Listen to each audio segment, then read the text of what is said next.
এখন আমি এইরকমভাবে দেখাচ্ছি। এখানে ৯০ বছর বয়সে আমি যদি বলি হাওয়াইতে আমি একটা লোককে খুন করেছি, আর সেই জন্য মামলা হচ্ছে এইখানে ১০,০০০ মাইল দূরে।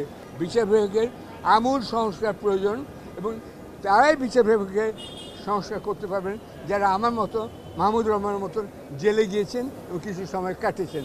তাহলেই বুঝতে পারবেন ওখানে বিচার বিভাগের কী অবস্থা। যতগুলো লোক স্বরাষ্ট্রমন্ত্রী আমি দেখেছি জেলখানায় নানাবিধ কাজ করেছেন, তার মধ্যে বিএনপিও আছে, আওয়ামী লীগ আছে, সবাই আছে। এই স্বরাষ্ট্রমন্ত্রীরা জেলখানা থেকে বেরিয়ে এসে কেন জেলখানা সংস্কার করেন না, আমি এটা বুঝতে পারি না। এখন আমি এইরকমভাবে দেখাচ্ছি। এখানে ৯০ বছর বয়সে আমি যদি বলি হাওয়াইতে আমি একটা লোককে খুন করেছি, আর সেই জন্য মামলা হচ্ছে এইখানে ১০,০০০ মাইল দূরে না ১৫,০০০ মাইল দূরে। এটা কতখানি হাস্যকর কথা, কতখানি হাস্যকর কথা শুনতে চান? ততখানি হাস্যকর কথা যদি আমি আজকে বলি হাসিনা খুনি নন। আমি এখানে আসতে দেখেছি সারা পথে পথে লেখা খুনি হাসিনা। তিনি শুধু মানুষকে খুন করেনি, তিনি বিচার বিভাগকে খুন করেছেন। এইটা আপনার মনে রাখতে হবে। আজকে একই মামলায় মাহমুদুর রহমান সাহেব জেলে আছেন কেন? তার মতো একজন বয়স্ক, তিনিও একজন প্রবীণ লোক, তিনি বলতে পারেন আপনার বয়সে ছোটো, হ্যাঁ ছোট, কিন্তু একসময় আমরা সবাই কিন্তু সমান। পেশাগতভাবে আমরা সবাই সাংবাদিক, পেশাগতভাবে সবাই আমরা টেলিভিশন উপস্থাপক, ক্যামেরাম্যান, এবং এখন এই মোবাইলের কল্যাণে সবাই কিন্তু ক্যামেরাম্যান, তাই না? সেখানে মাহমুদুর রহমানকে আসতে হবে কেন? তিনি এসেছেন, তিনি অত্যন্ত মাতৃভক্ত একজন সন্তান। তার সঙ্গে কাশিমপুরে জেলে থাকার আমার সৌভাগ্য বা দুর্ভাগ্য হয়েছিল, এবং সেখানে আমি জানি ৮ বছর বয়স থেকে তিনি তার মার সঙ্গে আছেন, এবং এই মা এত অসুস্থ বলে তিনি এত ঝামেলা সত্ত্বেও তিনি এসছেন, মাকে দেখার জন্য এসছেন। তাকে তো আজকে কোর্টের অনুমতি দেওয়া উচিত।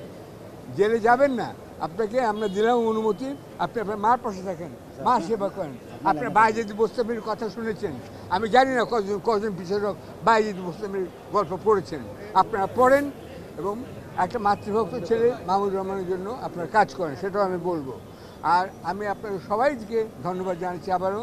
বিচার বিভাগের আমূল সংস্কার প্রয়োজন, এবং তারাই বিচার বিভাগকে সংস্কার করতে পারবেন যারা আমার মতো, মাহমুদুর রহমানের মতন জেলে গিয়েছেন এবং কিছু সময় কাটিয়েছেন।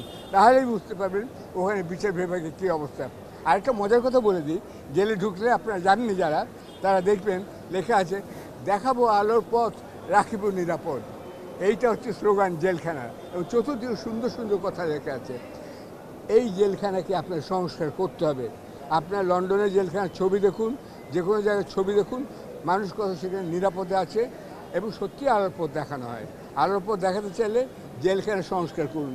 যিনি এখন সংস্কার আইনমন্ত্রী আছেন, তিনি নিজে একবার কিছুদিন জেলখানায় থাকুন না কেন, তাহলেই বুঝতে পারবেন।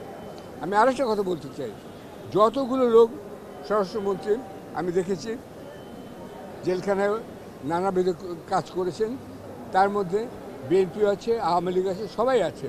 এই স্বরাষ্ট্রমন্ত্রীরা জেলখানা থেকে বেরিয়ে এসে কেন জেলখানা সংস্কার করেন না, আমি এটা বুঝতে পারি না। আমি জেলবন্দি সবার জন্য সহানুভূতি প্রকাশ করছি। তারা কেউ কেউ অপরাধী, কিন্তু অধিকাংশই রাজনৈতিক অপরাধী। তাদেরকে আমি এই মুহূর্তে সবাইকে ছেড়ে দেওয়ার দাবি জানাচ্ছি।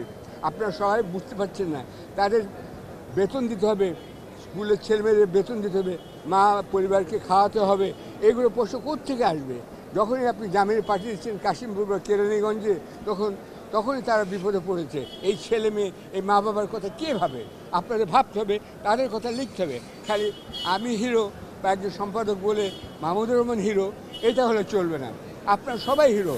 মাহমুদুর রহমান আজকে জেলে গেছেন, আমি গেছি, কিন্তু আমার সঙ্গে আমার সহকর্মী সহযোগী যেসব সাংবাদিক আছেন আপনাদের মতন, তারাও কিন্তু বিপদে পড়েছেন। তাদেরও মাইনে নিয়ে বিপদ, তাদেরও পরিবারের বিপদ।